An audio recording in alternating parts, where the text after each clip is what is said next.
Hôm nay có chiếc Harley-Davidson Sportster S. Con này là đời 2025 ạ. Đấy, mà khách hàng là đã lắp chiếc bô độ Kesstech. Cái bô này hay lắm, cái bô này là nó có 3 chế độ nổ. Thấy bảo là có 3 chế độ nổ, cũng chưa tìm hiểu trước. Nhưng mà để hôm nay nổ demo thử cho mọi người xem. Đấy, để xuống đây cho mọi người xem cái dáng bô nhá. Đây.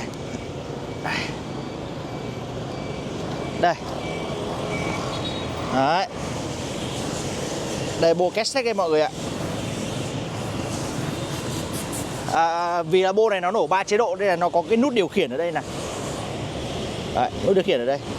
Ok, thế bây giờ để nổ thử cho mọi người nghe thử cái tiếng bô nhé.